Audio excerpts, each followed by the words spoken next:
It's the Social Drinkers Podcast. It's the Social Drinkers Podcast. What's going on? This is Sean P from the Social Drinkers Podcast, and I am joined with my co-host. Hey, I'm Lou. So That is Lou. we're trying something different. We're trying something different. A little clunky at the beginning. We were good to go. What we're trying to do, or what we're going to do actually, is we're going to react to viral videos or videos that we think are pertinent to different aspects of things that's going on. So right now, this is what it is. So Lou, talk to me. What's going on? So tonight we're going to watch a older episode of Snap, but still a great story. So we would appreciate it if you guys would comment, give opinions down below, like and subscribe. Okay, we're going to get started with the video. We will pause in the middle of the recording to give our opinions on the topic. You guys can do the same as well. All right, let's get it. An aspiring young rapper vanishes without a trace. He had went to a friend's house, and that was the last time that she saw him.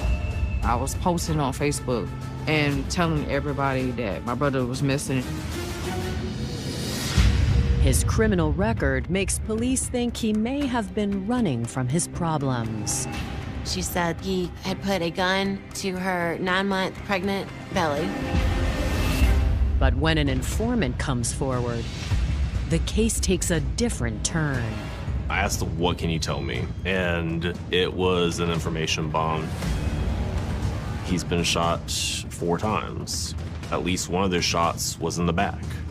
I kind of was numb when I heard about it. And the evidence points to a killer driven by rage and desire.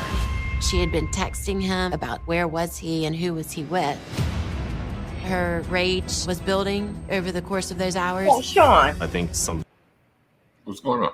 So already, I feel like this is going to be a crime of passion. What do you think? Yeah, because it snapped, and I think I heard you say this before. Because it snapped, I feel like it's probably going to be.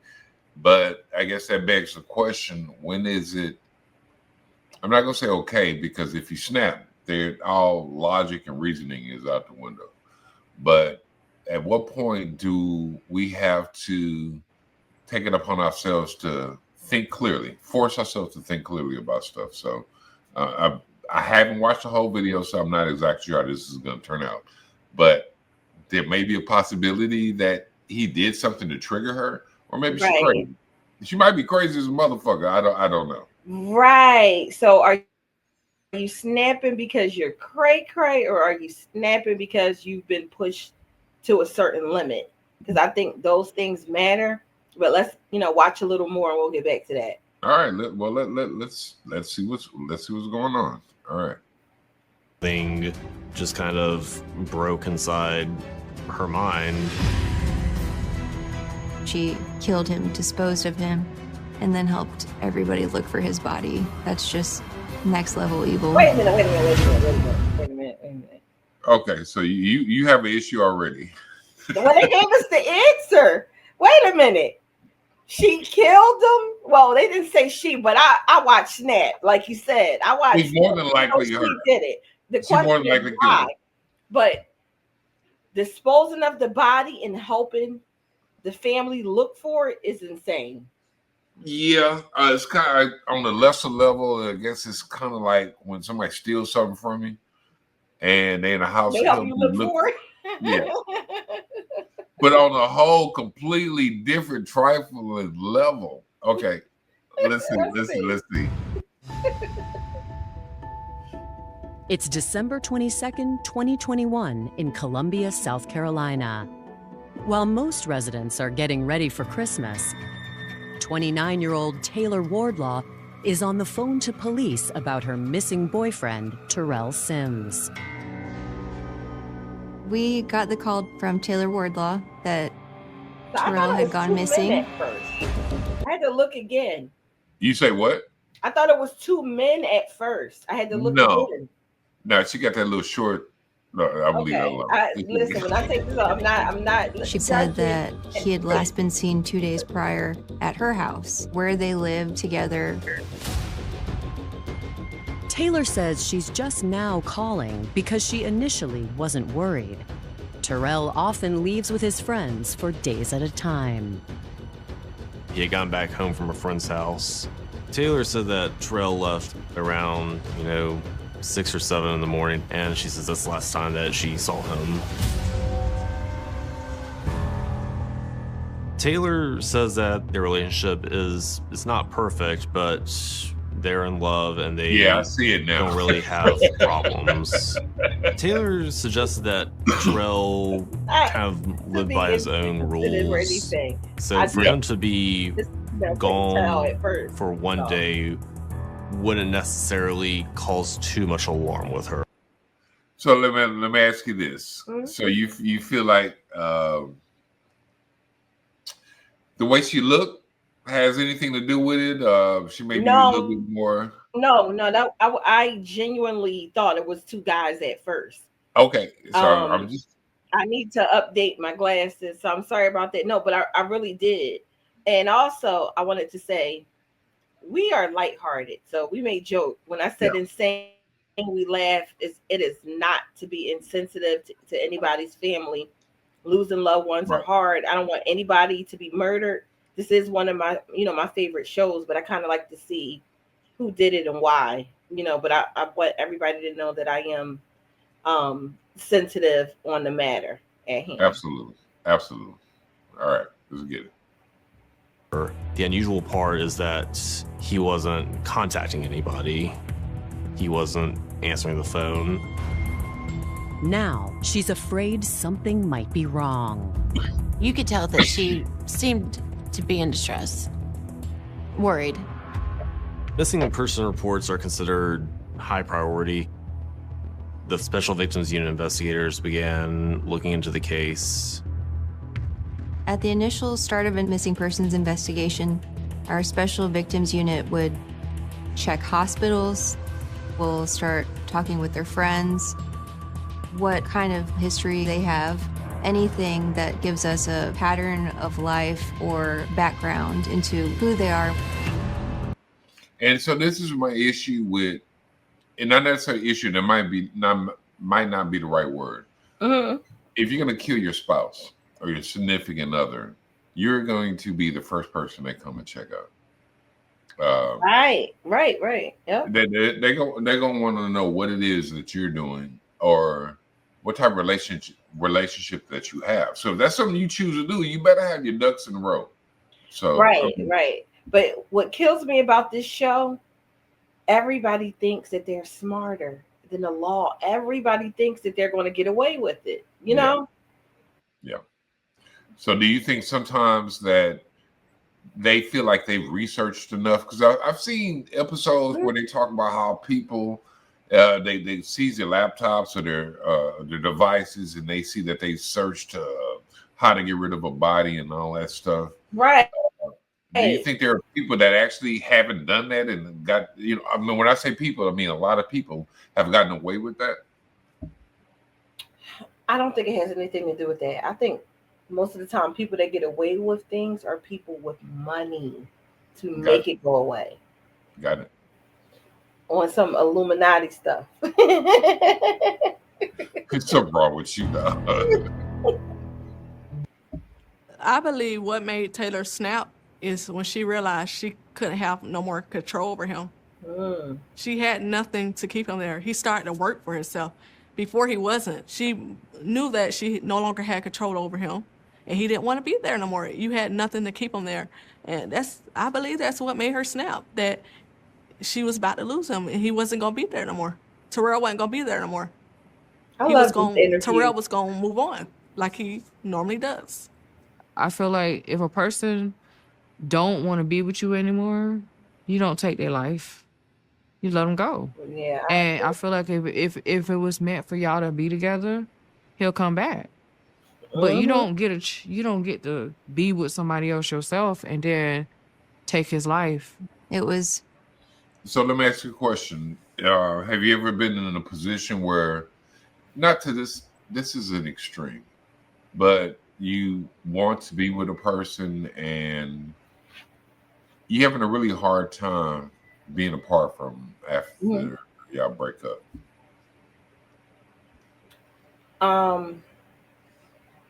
I think that everybody has experienced that. It's the way that you handle it. Right. You know what I'm saying? Like, people deal with broken hearts every day. I feel if you don't handle it in a certain way, there's something more than heartbreak going on. You know what I'm saying? Like, heartbreak should not get you to the point of murder. Yeah. Is the point that I'm trying to make. Yeah, I mean, bust a window or two, but murder? I'm not even saying I agree with that, but I can take that over taking a life. I get it. Certain things, it's drawing the line, like casting love spells and murder and certain things. I'm like, that's too far. I get it. If you don't want me, you don't want me. You know what I'm saying? Right. And I'm somebody that has dealt with not being able to handle rejection. But you don't gotta worry about me over your bed at night, like, you mean you don't want me? That would be terrifying. All right, let's see. I hope I'm not. Obsession. I don't want no love. If I can't have you, nobody can. And it's just break up. Like, just break up. It's not that serious. Like, go your separate ways. I don't think none of this had to happen. I certainly think it was justice, because 20 years is a very long time to be behind bars with your freedom completely restricted. She lost her children. Oh man, children. And so I do think I do think justice was served. You know, as we were preparing for this case, I could just see that Taylor was so locked into her rage. I don't know that she could see out of it, you know? As I got to know Taylor through this case, she became somewhat of an enigma. She put on different faces for different people, and her actions never really made the most sense. She was a jealous lover. She wanted Terrell for herself. At the same time, she was having an affair on him. Come on now. Is this duplicitous kind of two-faced nature of betrayal. There's no need for any of this to occur how it did. Most people, if they're concerned about their loved one cheating, will just leave them. So that has another layer to it. Do you think the person that's getting cheated, that's cheating and finds out that they're getting cheated on, responds differently? I already know the question. Absolutely not. You have no right. I can't stand the crybaby cheater. You can't be a cheater and a crybaby. Mm-hmm. If you're cheating on somebody and they cheat back, it's fair game. I feel like you only can feel a way if you were faithful and somebody was cheated on you. You know what I'm saying? You're innocent, but you cheat back and forth. Like, well, how are you mad about something that you are doing? That never made sense to me. I get it. All right. Especially given the facts and circumstances surrounding their history together. Why she chose this path rather than that, I don't think we'll ever know, but this is the path that she took, and choices matter, and bad choices will catch up to you. I want to say to the family, my condolences. I'm not going to talk about the justice part, but I don't agree with what she did. You know, I don't want them to be like, just because, you know, like I have a child in common with her, like, oh yeah, like 20 years is like, you know, whatever the severity of the crime, like she did what she did and you got to be punished for what you did. But my condolences. Nobody deserves that. All right, so that's essentially it for the video. So now that begs a few different questions. So we had a woman that was doing what she was doing. You had a man that was doing what he was doing, but her reaction was a little bit different. Is this a gender thing or just a jealousy type of thing where people want to have control over a certain situation and it turns sideways for whatever reason? What's your thoughts, Luke? I think this is a narcissistic thing. I don't think it matters if it's male or female. I feel like you have to be a little bit narcissistic to think that you can, do whatever you want to do. And then when somebody else does it, it equals to murder. So a little narcissistic, a little controlling, I would say. Yeah, I mean, I would kind of agree with you. I don't know about the narcissistic thing. I think it's just a matter of being jealous. Human beings do what they do. They feel like what belongs to them. But at the same time, when you're dealing with another person, yeah, that person could belong to you, but also there's a certain set of behaviors that need to go on in a healthy relationship. And in this instance, that didn't go the way they were supposed to go. Right. And the response was just like over the top as far as her killing them. So I don't know if there's a part 2 to this video. We haven't looked, but we want to explore the overall situation, that we're presenting in this video. So what are your thoughts, Luke? So just to respond to what you said, so for me, the thing that makes it narcissistic, maybe I can use a different mental form, is the murder part. Right. Nobody's saying you can't be possessive, right? Nobody's saying you can't get in your feelings. I mean, if you care about somebody, we know this. Even if you're cheating, you're still going to feel a type of way, and then it could be ego, because the ego part could say, "Oh no, I can do it, but you can't." You know what I'm saying? Right. But I feel like it takes a certain level of maybe mental illness or some type of demonic possession to push a person to murder. You know what I'm saying? Like a lot of times people won't do it if they're like not under the influence of anything. You know how they'll say like liquor is spirits. So you may be more likely to murder somebody when you get mad under alcohol than you would, being sober. So yeah, but that's the doesn't what you consume kind of, I don't know, it enhances who you are naturally and not necessarily spirits. That's true too. So I mean, it could be many of things. Yeah, people get drunk every day and they don't ever go and murder anybody. Yeah, this is true. And this is from somebody that loves their alcohol. I mean, I love my cocktails. Yeah, I love a good drink. I've done some crazy things under the influence, but you never done that. Right. Yeah. Right. So